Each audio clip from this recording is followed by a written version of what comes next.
Hello and welcome to Elia's Rocks. Today we're going to be reading the story Room on the Broom, written by Julia Donaldson and illustrated by Axel Scheffler. The witch had a cat and a very tall hat and long ginger hair which she wore in a plait. How the cat purred and how the witch grinned as they sat on the broomstick and flew through the wind. But how the witch wailed and how the cat spat when the wind blew so wildly it blew off the hat. "Down!" cried the witch, and they flew to the ground. They searched for the hat, but no hat could be found. Then out of the bushes, on thundering paws, there bounded a dog, with the hat in his jaws. He dropped it politely, then eagerly said, as the witch pulled the hat firmly down on her head, "I am a dog, as keen as can be. Is there room on the broom for a dog like me?" "Yes!" cried the witch, and the dog clambered on. The witch tapped the broomstick, and whoosh! They were gone. Over the fields and the forest they flew. The dog wagged his tail, and the stormy wind blew.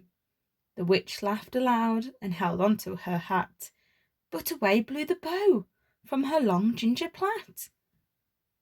"Down!" cried the witch, and they flew to the ground. They searched for the bow, but no bow could be found. Then out from a tree, with an ear-splitting shriek, there flapped a green bird with the bow in her beak. She dropped it politely and bent her head low, then said, as the witch tied her plait in a bow, "I am a bird as green as can be. Is there room on the broom for a bird like me?" "Yes!" cried the witch. So the bird fluttered on. The witch tapped the broomstick, and whoosh! They were gone. Over the reeds and the rivers they flew. The bird shrieked with glee, and the stormy wind blew. They shot through the sky to the back of beyond. The witch clutched her bow, but let go of her wand.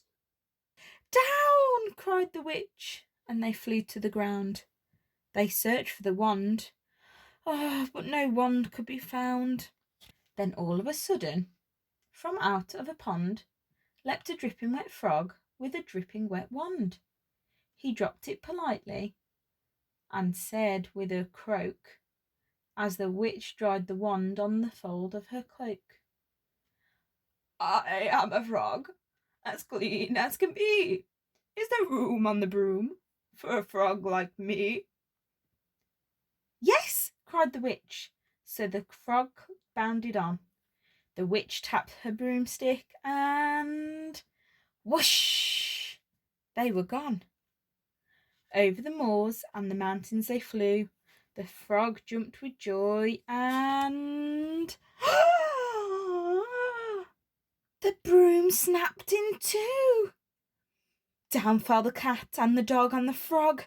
Down they went tumbling into a bog. The witch's half broomstick flew into a cloud, and the witch heard a roar that was scary and loud. "I am a dragon, as mean as can be, and I'm planning to have witch and chips for my tea." "No!" cried the witch, flying higher and higher. The dragon flew after her, breathing out fire. "Help!" cried the witch, flying down to the ground. She looked all around, but no help could be found. The dragon drew nearer, and licking his lips, said, "Maybe this once I'll have witch without chips." But just as he planned to begin on his feast, from out of a ditch rose a horrible beast. It was dark, tall and sticky, and feathered and furred. It had 4 frightful heads. It had wings like a bird, and its terrible voice then started to speak, was a yowl and a growl, and a croak and a shriek. It dripped and it squelched as it strode from the ditch. and it said to the dragon, "Buzz off! That's my witch!" The dragon drew back and he started to shake. I'm sorry," he spluttered. I made a mistake. It's nice to have met, but now I must fly."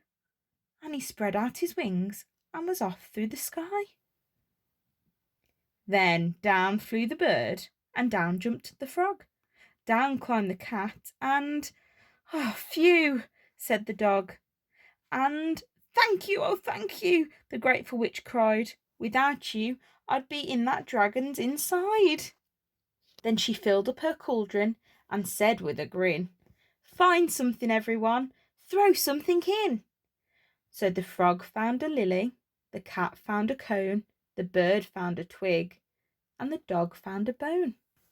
They threw them all in, and the witch stirred them well, and while she was stirring, she muttered a spell.